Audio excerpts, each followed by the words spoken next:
Hello सम्पूर्णमा नमस्ते नमस्कार। यो चाहिँ मेरो पापा। हामी चाहिँ हाम्रै गाउँमा रहेको माथि चन्द्रदेव साल्पामा चाहिँ पूजा गर्न गएको। यो चाहिँ पापाले अर्ग्यानिक सिरुको बत्ती राख्दै हुनुहुन्छ। आज चाहिँ हामी पूजा गर्न गएको। मेरो पापाले सबै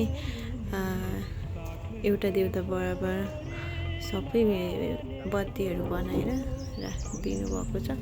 अनि यहाँ चाहिँ मैले सिन्दुर लगाइदिँदैछु साल्पा राजा साल्पा रानी र उहाँको शाखा सन्तानलाई, नाक नागिनी सबैलाई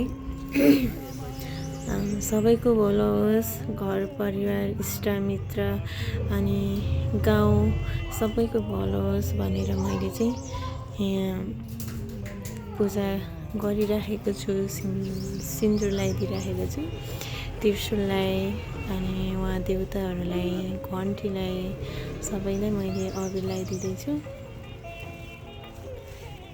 यो चाहिँ हाम्रै घरदेखि माथि पर्छ। अनि यो चाहिँ मैले ध्वजा लगाइदिँदैछु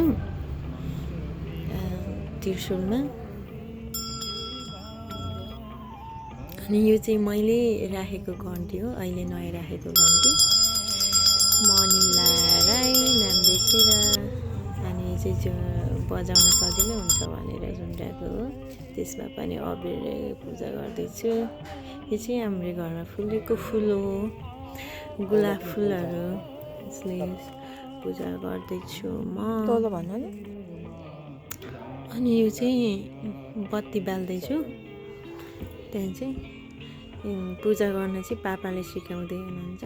पहिला यस्तो गर्नुपर्छ, यसरी गर्नुपर्छ भनेर सिकाउँदै हुनुहुन्छ। अनि मैले सबैमा बत्तीहरू बालेँ। मेरो पापाले चाहिँ यहाँ चाहिँ चण्डे अब पूर्णेहरूमा चाहिँ यसको उदाउरीमा चाहिँ ढुक्कोले सुरु गर्नुहुन्छ।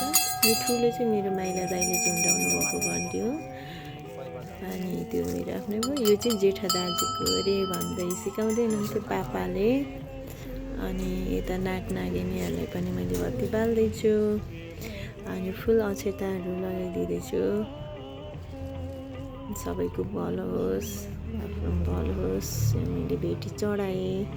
अनि यहाँ चाहिँ 3 फन्का घुमायो, त्यो चाहिँ भिडियो मैले राखिनँ, नानीसँग छु यहाँ। अनि योभन्दा तल भूमिको छ, यो भूमिकोमा हामी गयौँ, त्यसपछि पूजा गऱ्यौँ।